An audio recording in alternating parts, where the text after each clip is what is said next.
بسم اللہ الرحمن الرحیم نحمدہ ونصلی علی رسولہ الکریم اما بعد فاعوذ باللہ من الشیطان الرجیم بسم اللہ الرحمن الرحیم رب اشرح لی صدری ویسر لی امری واحلل عقدۃ من لسانی یفقہوا قولی۔ السلام علیکم ورحمۃ اللہ وبرکاتہ۔ سورۃ الانشقاق مکی صورت ہے، 25 آیات ہیں اور 1 رکوع ہے۔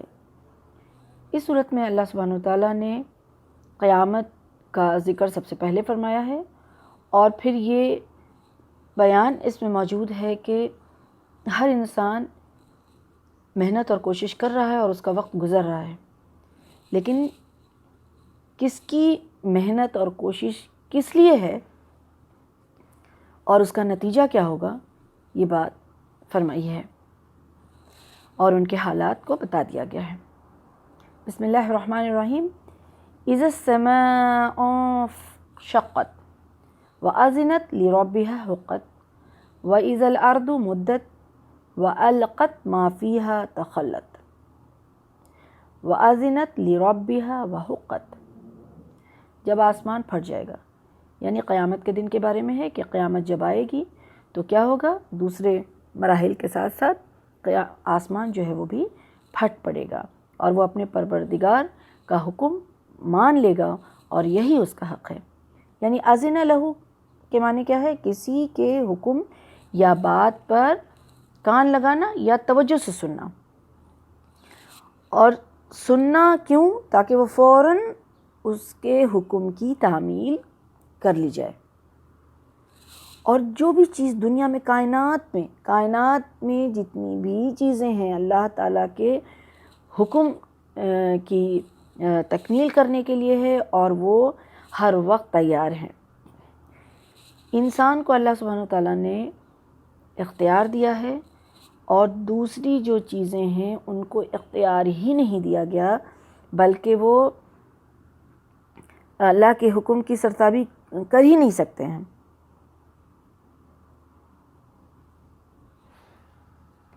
یعنی کہ ان اشیاء کی اطاعت جو ہے وہ اضطراری ہے۔ اب یہاں اللہ سبحانہ وتعالیٰ یہ فرما رہے ہیں کہ جب آسمان کو پھٹ جانے کا حکم دیا جائے گا تو وہ بغیر کسی چوں چرا کے فوراً ہی پھٹ پڑے گا۔ اور زمین کو کھینچ دینے کی بات ہے، اور جب زمین پھیلا دی جائے گی تو زمین کو کھینچ کر لمبا کرنا، پھیلانا، یہ لمبا کرنا اور پھیلانا کیا ہے کہ جیسے اللہ تعالیٰ نے تو پہلے ہی زمین کو پھیلا کر کے لمبا کر کے رکھا ہے، پھیلایا ہے، تو اس دن کیا ہوگا؟ اس دن یہ ہوگا کہ سمندر جو ہے وہ خشک ہو جائے گی اور وہ زمین میں شامل ہو جائے گی۔ سمندر خشک ہو جائے گا اور وہ زمین میں شامل ہو جائے گا، پہاڑ ریزہ ریزہ ہو جائیں گے اور روئی کے گالے کی جیسا ہو کر کے وہ بھی جو ہے وہ اونچی نیچی سب جگہ جو ہے اس کی برابر ہو جائے گی، اور بالکل ایک چٹیل میدان میں بدل جائے گا۔ اور اسی زمین پر جو ہے وہ یہ جو پورا زمین ایک سا ہو جائے گا، تو چاہے وہ پہاڑ ہو، سمندر ہو، سب خشک زمین ہو جائے گا، چٹیل میدان ہو جائے گا، اور اس زمین پہ آدم علیہ السلام سے لے کر کے قیامت تک پیدا ہونے والے انسانوں اور قیامت تک جنوں کی تمام نسلوں کو ایک ساتھ اکٹھا کیا جائے گا زمین پر، اور یہی زمین جو ہے میدان محشر بن جائے گی۔ اور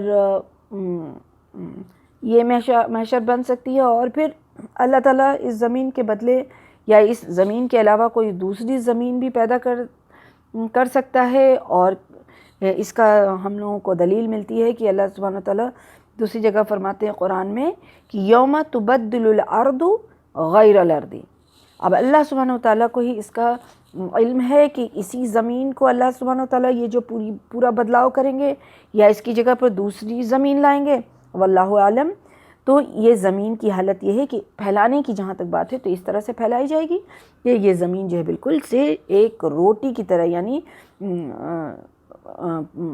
جو جیسے دسترخوان بچھایا جاتا ہے اس طرح سے یہ پورے زمین جو چکنی ایک دم سے ایک سا بچھ جائے گی۔ اور پھر اللہ تعالیٰ فرماتے ہیں کہ اور جو کچھ اس زمین میں ہے وہ خالی ہو جائے گی، یعنی وہ باہر نکال کے زمین جو ہے وہ پھینک دے گی۔ اللہ سبحانہ وتعالیٰ نے بہت ساری چیزیں انسانوں کے لیے اس زمین میں جو ہے وہ رکھا، جیسے کہ معدنیات میں ہے، تیل کے چشمے ہیں، جلنے والی کتنی گیسیں ہیں، خزانے ہیں، سونا ہے، اور اس طرح کی جو چیزیں ہیں وہ زمین میں اللہ سبحانہ وتعالیٰ نے رکھا۔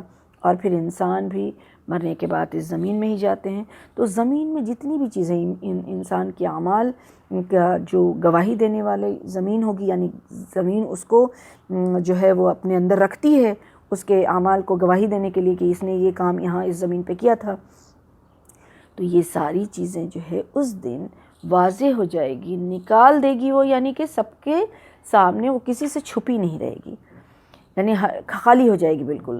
کیونکہ اب پہلے دنیا جب رہے گی تب اس کی ضرورت ہے، دنیا ختم ہوئی، قیامت آ گئی، تو اب ان چیزوں کی ضرورت ہی نہیں ہے، ضرورت نہیں ہے تو نکال دی جائے گی، خالی کر دیا جائے گا، سب کے سامنے آ جائے گا، چاہے وہ انسان مردے کی شکل میں ہو، کسی بھی مردے کی شکل میں، چاہے وہ جل کر کے گئے ہوں، چاہے وہ دفن کیے گئے ہوں، چاہے وہ سمندر میں گئے ہوں، جس طرح سے بھی وہ مردے بھی زمین سے نکال دیے جائیں گے، معدنیات بھی نکال دیے جائیں گے، جتنی بھی چیزیں ہیں یہ نکال دیے جائیں گے، انسان کے اعمال کی جو شہادتیں ہیں ان کے اندر موجود ہوں گی، جس کو وہ شہادت دے گی تو وہ بھی نکال دیا جائے گا، یعنی کہ وہ سب واضح ہو جائے گا اور پوری طرح سے باہر آ جائے گی، کوئی بھی چیز اس میں چھپی ہوئی دبی ہوئی نہیں رہ سکے گی۔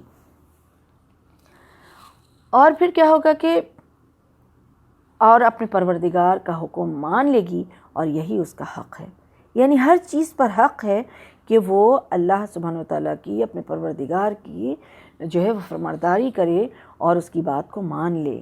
تو پھر اے انسان تم ایسا کیوں نہیں کرتے ہو؟ اب جو آیت آ رہی ہے وہ بہت ہی سبق آموز ہے، انسان اللہ سبحانہ وتعالیٰ کے اس فرمان کو سمجھ لے تو پھر انشاءاللہ ہمارے اور آپ کے لیے بہت ہی آسانی ہوگی۔ اللہ سبحانہ وتعالیٰ فرما رہے ہیں یا ایھا الانسان، اے انسان، انک کادح الی ربک کدحا فملاقی، تو تکلیف سہ کر کشا اپنے پروردگار کی طرف جا رہا ہے، پھر تو اس سے ملنے والا ہے۔ اب اللہ سبحانہ وتعالیٰ یہ کہہ رہے ہیں، یہ فرما رہے ہیں کہ انسان جس دن سے پیدا ہوا اس دن سے وہ اس کی مشقت جو ہے وہ جاری ہے۔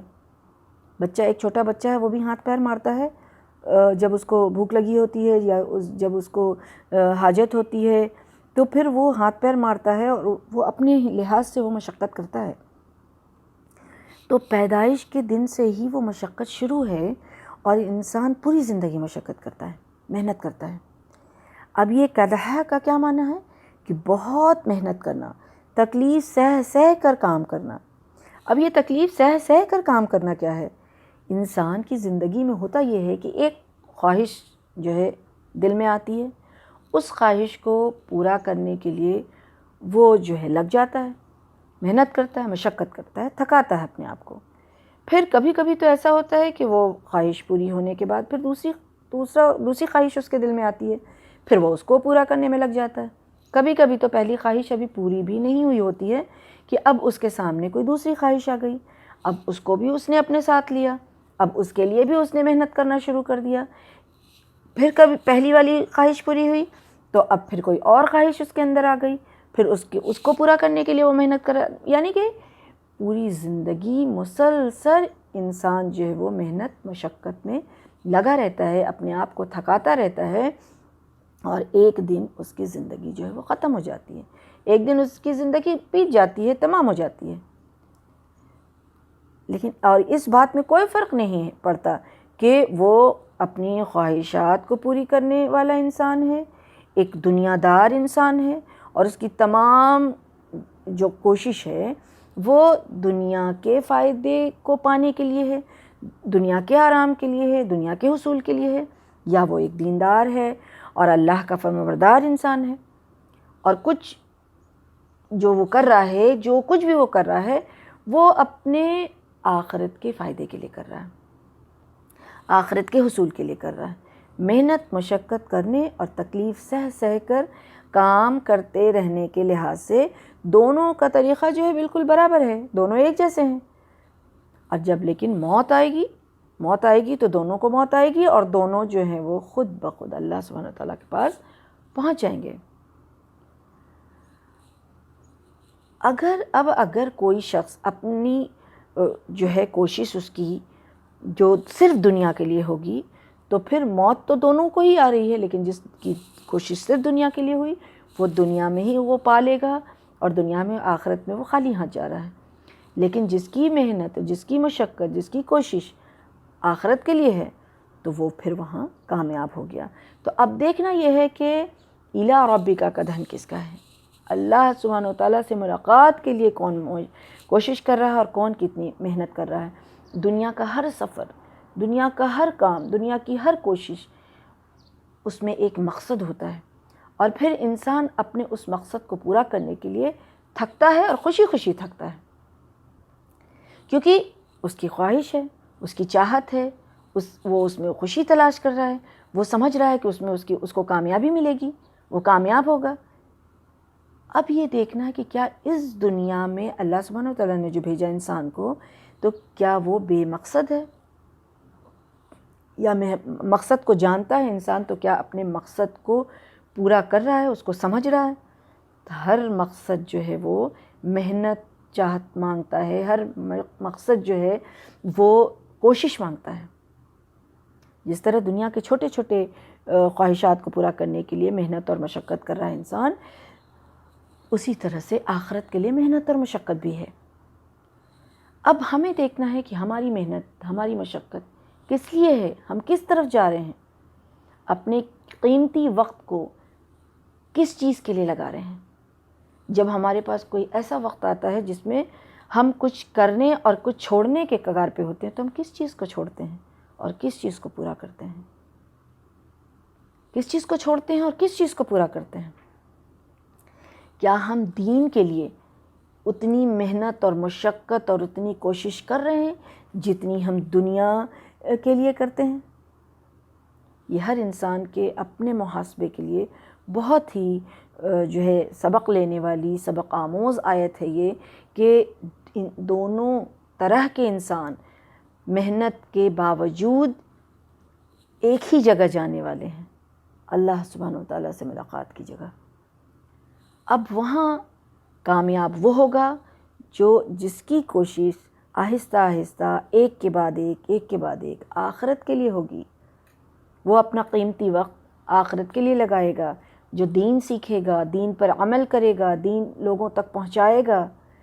اور یہ دنیا کا سارا محنت جو ہے، اس کا مطلب یہ نہیں ہے کہ دنیا میں محنت نہیں کرنا، لیکن ایک ضرورت کے تحت، اور ایک ضرورت کے تحت کرنا ہے، پرائرٹی دین کے کام کو دینا ہے، پرائرٹی دین کے کام کو دینا ہے۔ اس کو چھوڑ کر کے دنیا کا کام کرنا کہیں کی سمجھداری نہیں ہے۔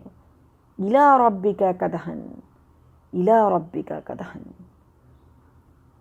اللہ سبحانہ وتعالیٰ ہم سب کو توفیق دے کہ ہم اللہ کی ملاقات والے کام کو کریں، کہ اللہ سے جب ملاقات ہو تو ہم کامیاب ہوں، وہاں شرمندہ نہ ہونا پڑے۔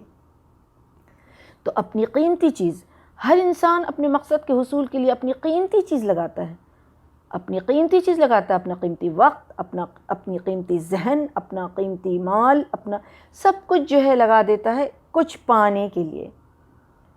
تو کچھ سب سے بڑا جو کچھ ہے، سب سے بڑی جو کامیابی ہے، سب سے قیمتی جو چیز ہے، وہ ہے جنت۔ سب سے بڑی جو کامیابی ہے وہ آخرت میں اپنے آپ کو آگ سے بچا لینا۔ تو اس کامیابی کے لیے اپنا قیمتی وقت لگانا ہوگا، اپنا قیمتی ذہن، اپنا قیمتی صحت، اپنے قیمتی پیسہ لگانا ہوگا، تب وہ قیمتی چیز اللہ کے اذن سے، اللہ کے حکم سے، اللہ کے فضل سے مل سکتا ہے۔ سبحان اللہ۔ اللہ سبحانہ وتعالیٰ ہم سب کو توفیق اور ہدایت دے، آمین یا رب۔ اب اللہ سبحانہ وتعالیٰ یہاں سے دو گروہوں کے بارے میں بیان فرما رہے ہیں کہ ایک گروہ تو وہ ہوگا فَأَمَّا مَنْ أُوتِيَ كِتَابَهُ بِيَمِينِهِ فَسَوْفَ يُحَاسَبُ حِسَابًا يَسِيرًا وَيَنقَلِبُ إِلَىٰ أَهْلِهِ مَسْرُورًا۔ جس کے اعمال جو ہیں اس کے دائیں ہاتھ میں دیے جائیں گے، نیک لوگ ہوں گے، تو ان سے جلدی ہی آسان حساب لیا جائے گا اور وہ خوش ہو کر کے اپنے اہل خانہ کی طرف لوٹیں گے۔ اب یہ نیک لوگ جو ہوں گے، جن کا اعمال نامہ ان کے داہنے ہاتھ میں دیا جائے گا، وہ ان کا آسان حساب سے کیا مطلب ہے کہ آسان حساب لیا جائے گا؟ آسان حساب یہ ہے کہ جس کی نیکیوں کا پڑھرا جو ہے وہ بھاری نکلے گا، تو اس سے اس کی برائیوں کے متعلق سوال نہیں کیا جائے گا کہ تم نے یہ برائی کیوں کیا تھا، یہ گناہ کیوں کیا تھا، کیا تمہارے پاس اس کے لیے کوئی عذر موجود ہے، بلکہ اس کی جو جتنی بھی غلطیاں ہوں گی اس سے درگزر کر دیا جائے گا۔ اور بخاری شریف کی حدیث میں آتا ہے، جس کا مفہوم یہ ہے کہ سیدہ عائشہ رضی اللہ عنہا فرماتی ہیں کہ رسول اللہ صلی اللہ علیہ وسلم نے فرمایا کہ قیامت کے دن جس شخص سے حساب لیا گیا وہ تباہ ہوا۔ تو عائشہ رضی اللہ عنہا نے فرمایا کہ یا رسول اللہ صلی اللہ علیہ وسلم، اللہ تعالیٰ تو فرماتا ہے کہ جس کو اعمال نامہ اس کے دائیں ہاتھ میں دیا گیا اسے جلدی آسان حساب لیا جائے گا۔ تو آپ صلی اللہ علیہ وسلم نے فرمایا کہ محض پیشی ہوگی، انہیں ان کے اعمال بتا دیے جائیں گے، اور جس کے حساب کی تحقیق شروع ہو گئی وہ تو تباہ ہو جائے گا، وہ تو تباہ ہوا۔ یعنی اللہ سبحانہ وتعالیٰ نیک اعمال سے خوش ہو کر کے اللہ سبحانہ وتعالیٰ اس کے برے اعمال کو درگزر کر دیں گے، بس ایک پیشی کے طور پہ دکھا دیا جائے گا، اس کے اعمال نامہ اس کے سامنے پیش کر دیا جائے گا، اور اللہ سبحانہ وتعالیٰ اس سے کچھ نہ پوچھیں گے کہ تم نے یہ کیوں کیا اور تم نے وہ کیوں کیا۔ سبحان اللہ۔ تو اس سے کیا پتہ چلتا ہے؟ نیکیاں کرنے میں کبھی بھی پیچھے نہیں رہنا چاہیے۔ چھوٹی چھوٹی سی نیکی بڑھ کر کے بہت بڑی نیکیوں کا پہاڑ بن جائے گا، جو دنیا میں رہ کے پتہ نہیں چلے گا۔ تو چھوٹی نیکی کو بھی چھوٹا نہیں سمجھنا ہے، نیکیوں کا پلڑا بھاری ہونا چاہیے۔ یہاں کیا فرمایا جا رہا ہے کہ نیکیوں کا پلڑا بھاری ہو تو حساب آسان ہوگا۔ اللہ اکبر۔ تو اللہ سبحانہ وتعالیٰ سے دعا کرنا چاہیے، اور کوشش اور محنت اور ہر نیکی میں آگے رہنے کی کوشش کرنی چاہیے، چاہے وہ چھوٹی ہو چاہے وہ بڑی۔ گناہ سے اپنے آپ کو بچاتے رہنا ہے، چھوٹا سا بھی گناہ ہو تو اس کو سمجھنا ہے کہ یہ چھوٹا گناہ بھی ہمارے لیے نقصان کا باعث ہے، تو اس سے بچنے کی کوشش کرنا ہے۔ تو اس طرح سے، اور ایک اور حدیث کا مفہوم ہے جس میں آتا ہے کہ ایک بار رسول اللہ صلی اللہ علیہ وسلم نماز پڑھ رہے تھے، تو نماز میں انہوں نے یہ دعا پڑھی کہ اللہم حاسبنی حسابا یسیرا۔ تو بعد میں عائشہ رضی اللہ عنہا نے ان سے دریافت کیا کہ یہ دعا کس لیے ہے؟ تو رسول اللہ صلی اللہ علیہ وسلم نے بتایا کہ آخرت میں اللہ سبحانہ وتعالیٰ سے آسان حساب کے لیے۔ آسان حساب کا مطلب کیا ہوا؟ کہ اللہ سبحانہ وتعالیٰ دکھائیں گے اور انہیں بتایا جائے گا، ان کا اعمال نامہ ان کے ہاتھ میں دیا جائے گا، لیکن اللہ سبحانہ وتعالیٰ درگزر کر دیں گے، کوئی پوچھ گیچھ نہیں ہوگی، کوئی سوال نہیں کیا جائے گا، اور بس وہ وہاں سے گزر جائے گا۔ سبحان اللہ۔ تو اللہم حاسبنا حسابا یسیرا، اللہ سبحانہ وتعالیٰ سے دعا ہے کہ اللہ سبحانہ وتعالیٰ ہم سب کے لیے بھی آسان حساب کا مرحلہ انشاءاللہ قائم کرے، آمین یا رب۔ سبحان اللہ۔ تو اللہ سبحانہ وتعالیٰ کے اس آسان حساب کے بعد جب انسان کامیاب ہو جائے گا، جو شخص، تو وہ پھر کہاں جائے گا؟ اپنے اہل خانہ کی طرف لوٹے گا، خوش ہو کر کے، خوشی لوٹے گا۔ اب اہل خانہ سے مراد کون لوگ ہیں؟ اہل خانہ سے مراد وہ سارے لوگ ہیں جن کو ان سے پہلے جنت کا پروانہ مل چکا ہوگا، جنت میں جانے کا پرمیشن مل چکا ہوگا، ان کا آسان حساب لیا جا چکا ہوگا، وہ سارے لوگ ہیں۔ اس میں اس کے اپنے عزیز و اقارب بھی ہو سکتے ہیں، اپنے گھر والے بھی ہو سکتے ہیں، اور سارے مومن اور مسلمان بھی ہو سکتے ہیں، جس کو اللہ سبحانہ وتعالیٰ وہاں کامیاب کر چکا ہوگا، اللہ سبحانہ وتعالیٰ کی پکڑ سے وہ بچ گیا ہوگا، تو انہی میں وہ جائیں گے، اور جا کر کے خوشی جائیں گے اور ان سے ملیں گے۔ دنیا میں بھی اللہ سبحانہ وتعالیٰ جب بھی کوئی نعمت سے نوازتا ہے، جب بھی کوئی ایوارڈ ملتا ہے، جب بھی کوئی گفٹ ملتا ہے، جب بھی کوئی اچھی چیز ملتی ہے، جب بھی کوئی کامیابی ملتی ہے، تو انسان کیا چاہتا ہے؟ انسان خوش ہوتا ہے، دوسروں سے شیئر کرتا ہے، اپنے چاہنے والے سے، اپنے ملنے والے سے وہ شیئر کرتا ہے، اور اس سے خوش ہوتا ہے وہ کہ مجھے یہ کامیابی ملی۔ سبحان اللہ۔ یہی آخرت کا مرحلہ بھی ہوگا کہ جب ایک انسان اتنی بڑی کامیابی اس کو ملے گی کہ اس کو جنت مل جائے گا اور وہ جہنم سے اس کو نجات مل جائے گا، اتنی بڑی کامیابی ملنے پر وہ بہت خوش ہوگا اور بہت خوشی خوشی سب کو دکھائے گا اور سب کو بتائے گا اور لوگوں سے وہاں ملے گا۔ اللہم اجلنا منہم، اللہم اجلنا منہم، آمین یا رب العالمین۔ تو پھر یہ ایک گروہ کی بات بتائی گئی جو اللہ کے فرمانبردار ہوں گے اور جن کی کوشش، جن کی محنت، جن کی مشقت، جو اپنے آپ کو دنیا میں تھکاتا ہوگا اللہ کی ملاقات کے لیے، آخرت کے لیے جو اپنے آپ کو تھکاتا ہوگا، وہ ان کی جو ہے حالت یہ ہوگی، وہاں وہ اتنی اچھی حالت میں وہاں ہوں گے اور اس طرح وہ کامیاب ہوں گے۔ دوسرے گروہ کے بارے میں اللہ سبحانہ وتعالیٰ فرما رہے ہیں کہ وَأَمَّا مَنْ أُوتِيَ كِتَابَهُ وَرَاءَ ظُهْرِهِ فَسَوْفَ يَدْعُو ثُبُورًا وَيَصْلَىٰ سَعِيرًا إِنَّهُ كَانَ فِي أَهْلِهِ مَسْرُورًا۔ اب وہ لوگ جو نافرمان ہیں یا پھر وہ لوگ جن کی کوشش اور جو اپنے آپ کو تھکا رہا ہے دنیا کے لیے، ایسے لوگوں کا کیا حال ہوگا؟ ویسے لوگوں کا اعمال نامہ ان کے بائیں ہاتھ میں دیا جائے گا۔ اور یہاں اللہ تعالیٰ کیا فرما رہے ہیں؟ یہ وہ شخص جس کا اعمال نامہ اس کی پشت کے پیچھے سے دیا جائے گا، وہ تو ہلاکت کو پکارے گا۔ یعنی سورہ حاقہ میں اللہ سبحانہ وتعالیٰ فرماتے ہیں کہ اعمال نامہ اس کے بائیں ہاتھ سے دیا جائے گا، اور یہاں کیا فرما رہے ہیں کہ پیٹھ کے پیچھے سے دیا جائے گا۔ تو دونوں ہی باتیں صحیح ہے۔ اصل میں ہوگا کیا کہ جب وہ سارے مرحلے کو دیکھیں گے تو جو بھی شخص ہے، جو انسان، وہ تو وہاں پہنچتے ہی اس کو یہ تو پتہ لگ جائے گا کہ اب ہمارا حال کیا ہونے والا ہے۔ اس کو اپنے اعمال کے بارے میں سب کچھ پتہ ہوگا جب وہ جنت اور جہنم دیکھ لے گا، اور جب اللہ کے یہاں پہنچ جائے گا، قیامت آ جائے گی، بلکہ موت کے وقت ہی ہر انسان کو خود اندازہ ہو جائے گا کہ اس کے ساتھ کیا ہونے والا ہے۔ تو وہ پہلے سے اس کو معلوم ہی ہوگا کہ ان کا اعمال نامہ جو اب تو میرے بائیں ہاتھ میں دیا جائے گا، تو اس کے لیے وہ کیا کرے گا؟ اپنے کرتوتوں کا جو اس کو علم ہوگا تو وہ اپنا بایاں ہاتھ جو ہے پیچھے کر لے گا، وہ اپنا بایاں ہاتھ پیٹھ کے پیچھے کر لے گا تاکہ اعمال نامہ پکڑتے وقت کم از کم سامنے والوں کے سامنے شرمندہ نہ ہونا پڑے۔ وہ یہ تو ترکیب اپنی لگائے گا، لیکن کتنی بڑی، کیونکہ ذلت جو ہے وہ بہت بڑی چیز ہے۔ اللہ سبحانہ وتعالیٰ کتنی بڑی ذلت ہے کہ اللہ سبحانہ وتعالیٰ نعمتوں سے نواز رہے ہیں، دنیا میں نعمتوں سے نواز رہے ہیں، کتنی ساری نعمت ہے کہ انسان اس کو گن نہیں سکتا ہے، اور عمل جب اس کا برا ہو تو پھر کیسی شرمندگی کی حالت ہوگی۔ جب اس کے نیکی کا پلڑا وہاں بھاری نہ ہو تو کیسی شرمندگی کی حالت ہوگی، اور وہ چاہے گا کہ کوئی نہ دیکھے، اس کو کوئی کسی کو پتہ نہ چلے۔ اور بائیں ہاتھ میں اس کا اعمال نامہ پکڑنے کے بعد اسے اپنا سارا انجام نظر آنے لگے گا، تو پھر کیا کرے گا؟ وہ موت کو پکارے گا، وہ موت کو پکارنے گا، مرنے کی کوشش کرے گا، مگر اسے موت کہاں آنے والی ہے؟ اب مرنے کے بعد آخرت میں تو کوئی موت نہیں ہے، موت کو تو خود موت آ چکی ہوگی، تو اب اسے موت نہیں آنے والی ہے۔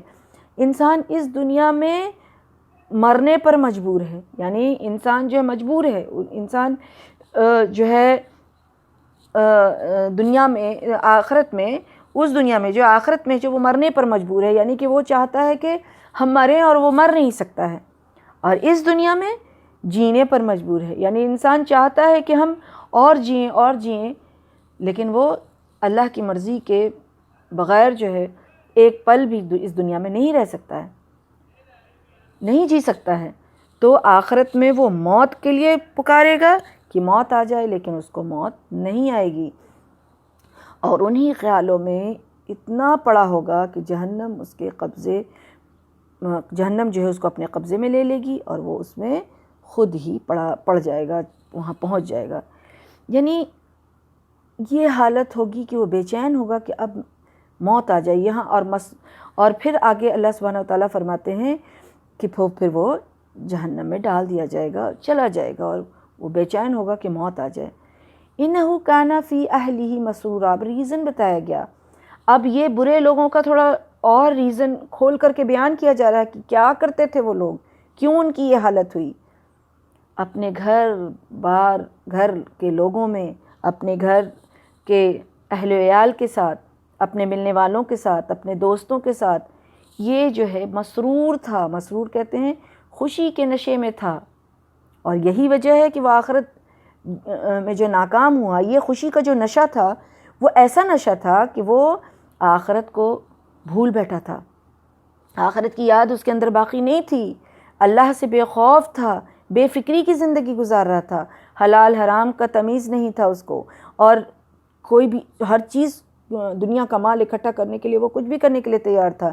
عیش کی زندگی گزارنے کے لیے، وہ گھر والوں کو عیش کرانے کے لیے وہ لاپرواہی کی زندگی گزار رہا تھا. جبکہ ایک مومن کی زندگی کیسی ہوتی ہے؟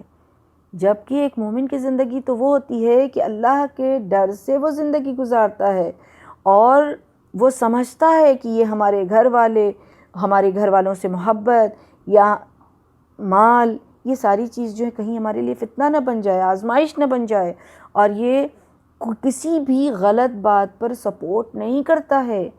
مومن وہ ہوتا ہے جو گھر والوں کے غلط بات پر بھی سپورٹ نہیں کرنے والا ہوتا ہے، بے فکری کی زندگی گزارنے والا نہیں ہوتا ہے، بے خوف نہیں ہوتا ہے وہ آخرت سے.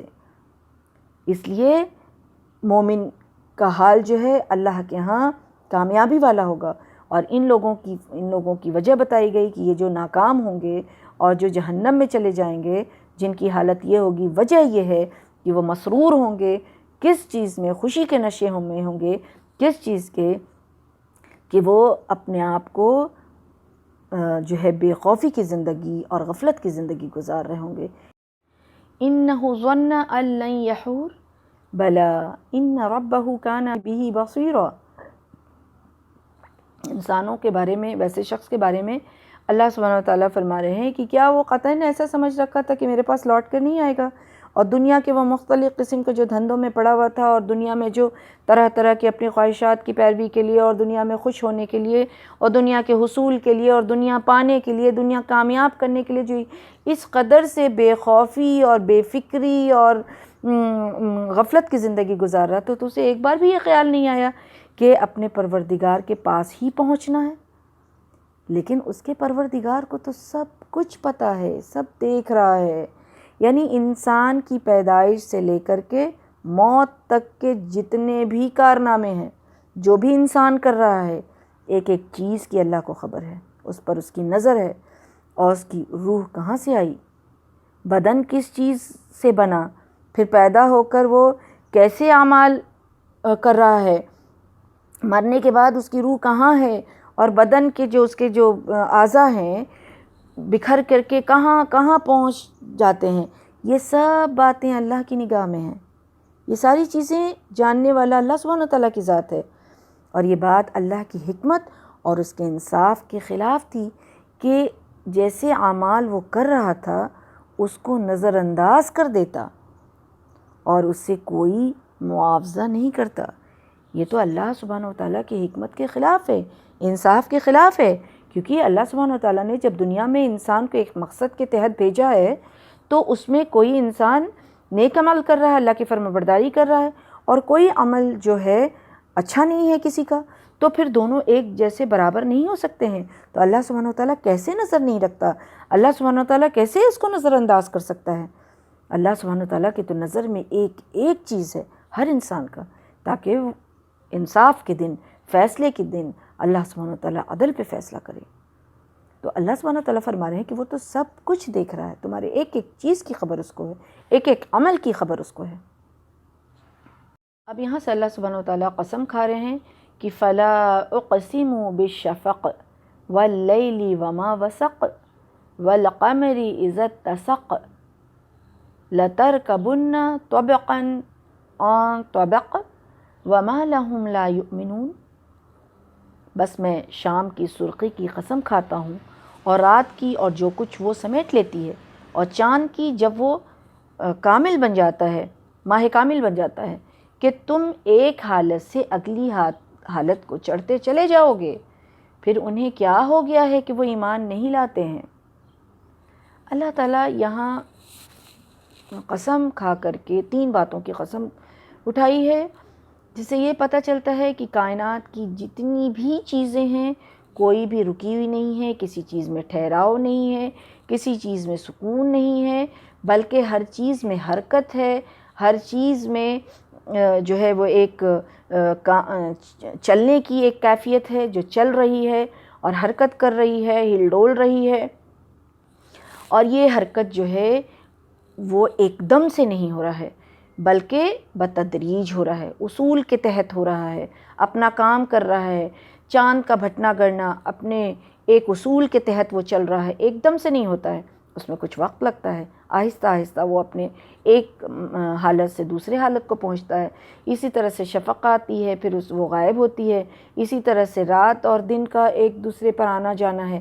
تو ہر چیز کا ایک جو اللہ سبحانہ وتعالیٰ نے اصول بنایا ہے، اس اصول کے تحت وہ اپنا کام کر رہی ہے، اور ہر حالت میں ایک حالت سے جب دوسری حالت میں پہنچتی ہے کوئی چیز تو اس میں جو تبدیلی ہوتی ہے، تو یہ تبدیلی کا عمل جو ہے وہ محنت مانگتا ہے، اس تبدیلی کا عمل جو ہے وہ کوشش مانگتا ہے۔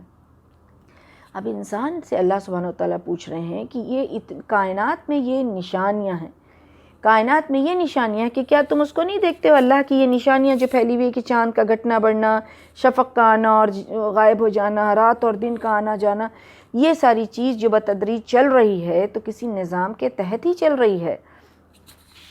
کہ انسان اپنی آنکھوں سے اتنی بڑی بڑی نشانیوں کا مشاہدہ کرنے کے باوجود انسان یہ یقین نہیں کرتا ہے، اس کو یہ یقین نہیں آتا ہے کہ اللہ کے سامنے کیسا مجبور اور بے بس ہے۔ انسان اگر اپنی ذات پہ، اپنے ایک اعضاء پہ غور و فکر کرے تو یہ ماننے پر وہ مجبور ہوگا کہ وہ اللہ کے سامنے بے بس اور مجبور ہے۔ جو کچھ بھی ہو رہا ہے، جو کچھ بھی ہوتا ہے، جو کچھ بھی ہوگا، وہ اللہ کے حکم سے، اللہ کی مرضی سے ہوگا۔ انسان کے چاہنے نہ چاہنے سے کوئی فرق نہیں پڑتا ہے۔ بہرحال انسان مانے یا نہ مانے، یقین کرے یا نہ کرے، اللہ کے فیصلے کے مطابق اللہ کے حضور پیش ہونا پڑے گا اور اس سے یقیناً محاسبہ بھی کیا جائے گا۔ اللہ اکبر۔ اب اللہ تعالیٰ فرماتے ہیں کہ وَإِذَا قُرِئَ عَلَيْهِمُ الْقُرْآنُ لَا يَسْجُدُونَ، جب ان کے سامنے قرآن پڑھا جاتا ہے تو وہ سجدہ ریز نہیں ہوتے ہیں، سجدہ نہیں کرتے ہیں۔ سب سے پہلے تو یہ بات ہے کہ جب بھی یہ آیت آئے تو سجدہ کرنے کا حکم ہے، کیونکہ رسول اللہ صلی اللہ علیہ وسلم خود سجدہ کیا کرتے تھے، چاہے وہ نماز میں ہو چاہے غیر نماز ہو۔ اور ابو رافع کہتے ہیں اس کے متعلق، بخاری کی حدیث میں آتا ہے کہ سیدنا ابو ہریرہ رضی اللہ عنہ کے پیچھے عشاء کی وہ نماز پڑھ رہے تھے، تو جب یہی صورت آئی تو ابو ہریرہ رضی اللہ عنہ نے سجدہ کیا، تو انہوں نے، ابو رافع نے کہا کہ یہ کیا؟ تو انہوں نے کہا کہ ہاں، میں نے جب رسول اللہ صلی اللہ علیہ وسلم کے پیچھے نماز پڑھی تو انہوں نے یہی صورت جب آئی تو انہوں نے سجدہ کیا تھا، تب سے میں سجدہ کرتا ہوں اور کرتا رہوں گا، ہمیشہ کرتا رہوں گا۔ تو اس طرح سے یہ ثابت ہے کہ سجدہ کرنا چاہیے نماز میں بھی۔ تو اللہ سبحانہ وتعالیٰ یہاں فرما رہے ہیں کہ قرآن کو سن کر بھی اللہ کے خوف سے ان کا دل نہیں بھرتا ہے، ان کے دل میں اللہ کا خوف نہیں پیدا ہوتا ہے، نہ تو وہ مسلمان کی طرح سجدہ کرتے ہیں یعنی ایمان بھی لے کے نہیں آتے ہیں، نہ تو وہ اللہ کے لیے جھکتے ہیں، نہ تو وہ اللہ کے فرمانبردار ہوتے ہیں، بلکہ کیا کرتے ہیں؟ بَلِ الَّذِينَ كَفَرُوا يُكَذِّبُونَ، بلکہ وہ لوگ جھٹلا دیتے ہیں، کفر کرتے ہیں، انکار کرتے ہیں قرآن کا، اور جو کچھ بھی قرآن پیش کرتا ہے یعنی اللہ کے احکام کو وہ جھوٹا سمجھتے ہیں۔ وَاللَّهُ عَالَمُ بِمَا يُوعُونَ، اللہ سبحانہ وتعالیٰ سب کچھ جانتا ہے، خوب جانتا ہے جو کچھ بھی ان کے دلوں میں محفوظ ہے، جو بھی وہ اپنے دل میں رکھے ہوئے ہیں۔ یوعون کا کیا معنی ہوتا ہے؟ کسی چیز کو تھیلی میں رکھ کر اوپر سے اس کا منہ بند کر دینا۔ اس لحاظ سے کیا ہوا؟ اس کا معنی یہ بھی ہوتا ہے کہ بخل کرنا، حفاظت کرنا بھی معنی اس کا آتا ہے، چھپا کر رکھنا بھی اس کے معنی میں آتا ہے۔ تو یہاں یہ معنی میں آیا ہے کہ کافر لوگ جو بغض و عناد اور کینہ اسلام اور مسلمانوں کے خلاف اپنے دلوں میں چھپائے ہوئے ہیں، اللہ اسے خوب جانتا ہے۔ إِلَّا الَّذِينَ آمَنُوا وَعَمِلُوا الصَّالِحَاتِ لَهُمْ أَجْرٌ غَيْرُ مَمْنُونٍ۔ غیر ممنون، ممنون من سے ہے، اور من 3 معنوں میں آتا ہے۔ ایک تو ہوتا ہے احسان کرنا، دوسرا احسان جتلانا، اور تیسرا کاٹنا اور کٹنا۔ تو یہ تیسرے معنوں میں لیا گیا ہے، یعنی کہ اہل جنت جو ہوں گے، جو جنت میں جانے والے ہیں، جنت والے جو ہیں، ان کو اجر ملے گا، اور اس میں کبھی بھی کوئی کمی واقع نہیں ہوگی، اور نہ ہی اس میں انقطاع واقع ہوگا، یعنی وہ کٹے گا نہیں، رکے گا نہیں، اور کوئی کمی نہیں ہوگی اس میں۔ ان کو ایسا اجر ملے گا جو لازوال ہوگا، کبھی نہ ختم ہونے والا ہوگا، کبھی نہ رکنے والا ہوگا۔ ایسے اجر سے اللہ سبحانہ وتعالیٰ اہل جنت کو، ایمان والے کو نوازیں گے، جو نیک عمل کرنے والا ہوگا دنیا میں۔ اس صورت میں اللہ سبحانہ وتعالیٰ نے کیا فرمایا کہ محنت اور مشقت کس چیز کے لیے ہونی چاہیے؟ اللہ کو راضی کرنے کے لیے، اللہ کے دین کے لیے، اللہ کے دین کو غالب کرنے کے لیے، اللہ کے دین کو حاصل کرنے کے لیے، اللہ کے دین کو آگے پہنچانے کے لیے، اور اس پہ عمل کرنے کے لیے۔ محنت ہو، انسان اپنے آپ کو تھکائے تو کس لیے؟ کہ اللہ راضی ہو جائے۔ اپنے آپ کو تھکائے، محنت کرے، خوشی خوشی کرے۔ خوشی خوشی کیوں کرے؟ کیونکہ اس کی نظر ہو آخرت پر، اس کی نظر ہو جنت پر، اس قیمتی جنت کو پانے کے لیے وہ خوشی خوشی یہاں محنت کرے، اور خوشی خوشی اپنے آپ کو تھکائے۔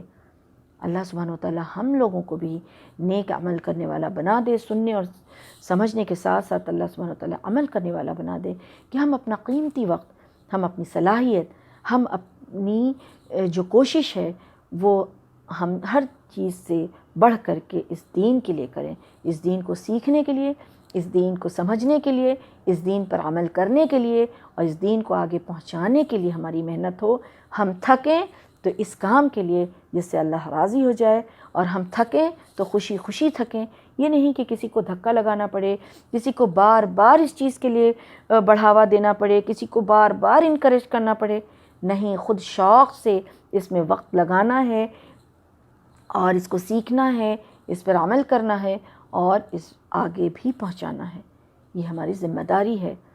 اللہ سبحانہ وتعالیٰ ہم سب کو توفیق دے کہ ہم اس چیز میں آگے بڑھیں اور خوب سے خوب نیکی کریں، تاکہ آخرت میں ہمارا بھی نیکیوں کا پلڑا جو ہے وہ بھاری ہو جائے، اور ہمارا بھی حساب آسان ہو جائے۔